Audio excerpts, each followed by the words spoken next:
जी, पूरी चर्चा पर सरकार का जवाब तो कल मैं दूंगा, परंतु अब तक जो चर्चा हुई है उसमें कुछ चीजें ऐसी उभर कर आई है जिसको सुनकर मुझे लगता है कि आज रात के लिए भी देश की जनता में कोई भ्रांति नहीं रहनी चाहिए।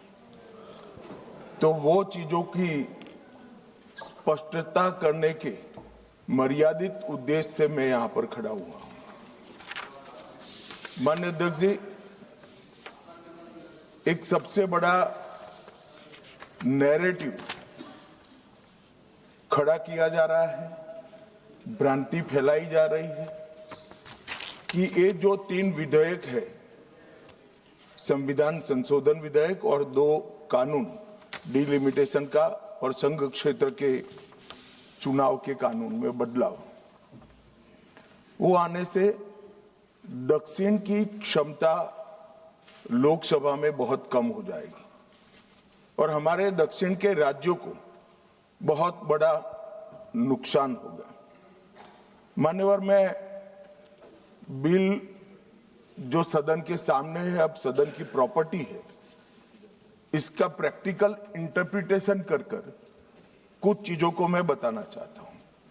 कर्नाटक राज्य में 543 के सदन में अभी 28 सीटें हैं और सदन की 543 सीटों की संख्या के 5.15% कर्नाटक के सांसद यहां पर आते हैं। ये बिल पारित होने के बाद, संविधान संशोधन होने के बाद कर्नाटक की संख्या हो जाएगी 28 से बढ़कर 42 और प्रतिशत लोकसभा में 816 में हो जाएगा 5.14। तो जरा भी नुकसान कर्नाटक को नहीं होगा। दूसरा राज्य है आंध्र प्रदेश। इनकी अभी 25 सीटें हैं आंध्र प्रदेश की और अब की स्थिति में उसका प्रतिशत प्रतिनिधित्व 4.60 है, 4.60।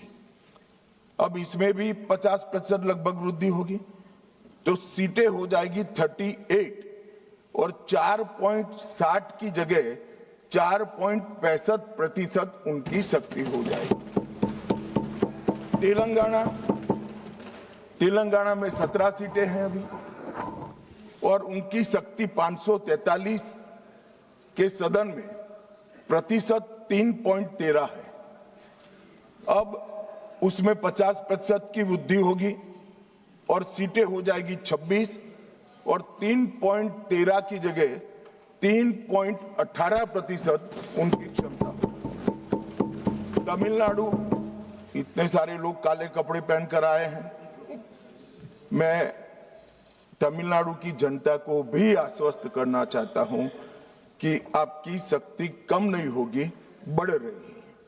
मान्यवर, अभी 39 सांसद तमिलनाडु राज्य से चुनकर यहां आते हैं और 543 के सदन में उसके प्रतिशत है 7.18% और अब 50% वृद्धि के बाद सांसद लगभग हो जाएंगे 59 और इनकी नए सदन में 816 के सदन में प्रतिशत में संख्या हो जाएगी 7.23।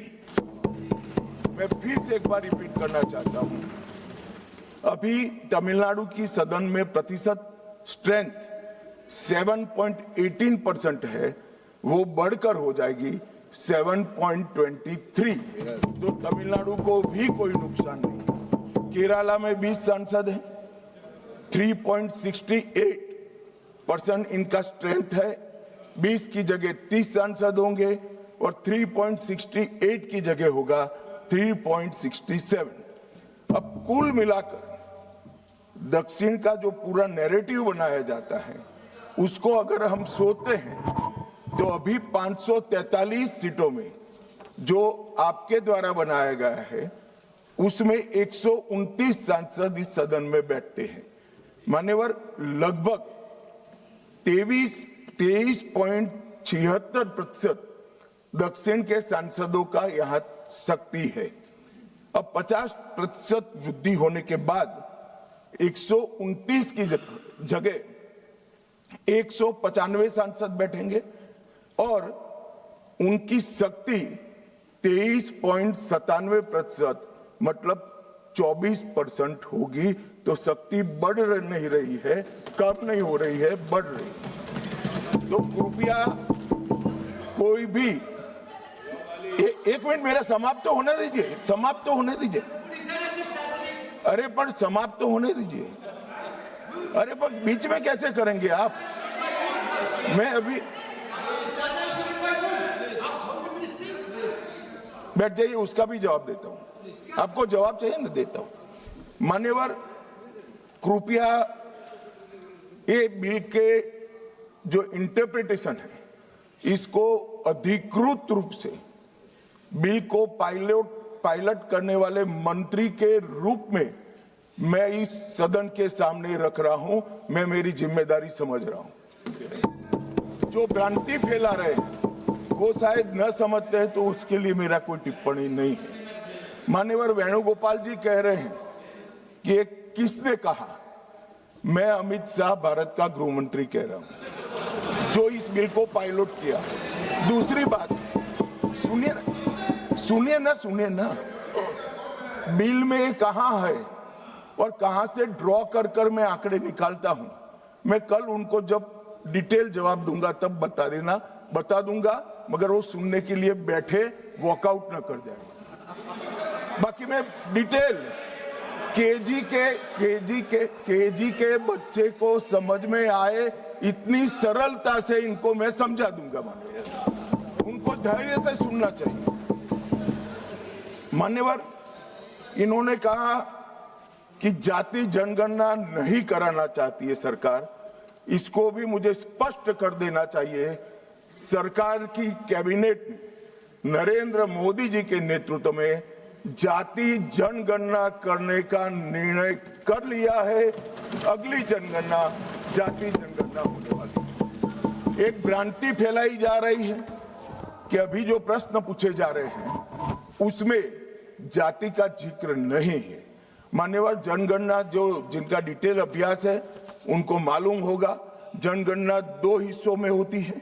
पहले सभी मकानों को इंगित किया जाता है और उसके बाद में जो बिल्डिंग्स होते हैं इसके अंदर रहने वाले बंदों को इंगित किया जाता है। तो बिल्डिंग की अभी तक कोई जाति की व्यवस्था हुई नहीं है, होगी तब इसको भी गिन लेंगे। अभी तक बिल्डिंग की कोई जाति व्यवस्था नहीं है। मान्यवर, जब व्यक्तियों की जाति गिनी जाएगी तब जाति जनगणना का सवाल आएगा। ये भी मैं आज पूरी तरह से स्पष्ट कर देना चाहता हूं। मान्यवर, उन्होंने कहा कि 850 का आंकड़ा कहां से आया, ये मैं समझाता हूं। 850 का जो आंकड़ा है मान्यवर, वो इस तरह से बना है कि काल्पनिक रूप से सोच ले कि 100 सीटें हैं। अगर 33% माताओं को, मातृशक्ति को आरक्षण देना है तो उसमें 50% बढ़ाते हैं तो सीटें होती है 150, और 150 जब होती है इसका 33% करते हैं तो 100 सीटें ऑटोमेटिकली हो जाती हैं। जो 543 सदस्य बैठे हैं इसमें 50% वृद्धि होगी। इसका 33% जब माताओं के लिए रिजर्व हो जाएगा तब 543 की 43 ओपन सीटें होगी जहां पर भी महिलाएं लड़ सकती। तो ये 50% इस तरह से आया है। और 850 है वो राउंड ऑफ फिगर है। 816 एग्जैक्ट संख्या होगी। ये फिर से पूछेंगे कि ऐसा क्यों किया है, तो अभी भी राउंड ऑफ फिगर जो है ये 543 नहीं है, 543 से ज्यादा ही है। अब उन्होंने कहा कि वृद्धि कैसे करोगे? आप 550 इतना तो समझ जाएंगे भाई। मैं केजी कहा तो तुम 7 अर्थ में केजी की तरह करने लगे। मान्यवर, इन्होंने कहा कि ये बिल में लिखा नहीं है। सांसद ज्योतिमणि और दक्षिण के कई सारे सांसदों ने कहा, मेरा कल समय ले ले, मैं पढ़वा दूंगा। वैसे समय लेने की जरूरत भी नहीं है। कल मैं सदन के सामने ये डिटेल पूरा देश समझ पाए इस तरह से समझा दूंगा। मान्यवर, डीलिमिटेशन कमीशन का जिक्र आया कि डीलिमिटेशन कमीशन में आप आपके लोग बिठा दोगे, ये करोगे, वो करोगे। तो मैं माननीय सदस्य प्रियंका जी को कहना चाहता हूं, हमने डीलिमिटेशन कमीशन एक्ट के अंदर कोई बदलाव नहीं किया है। फुल स्टॉप कोमा में आपका डीलिमिटेशन कमीशन एक्ट को हमने रिपीट किया है। अगर आपने उस वक्त मैनिपुलेशन किया है तो मैं इतना कह सकता हूं, आप कह रही हो कि इससे मैनिपुलेशन होगा, तो आपने अगर उस वक्त ये एक्ट का उपयोग कर कर मैनिपुलेशन किया होगा तो मैं इतना कर सकता हूं कि हम नहीं करेंगे और मैं कुछ नहीं कह सकता। मान्यवर, एक वाक्य है कि तमिलनाडु बंगाल में चुनाव हो रहे हैं और ये नया एक्ट आ गया। मान्यवर,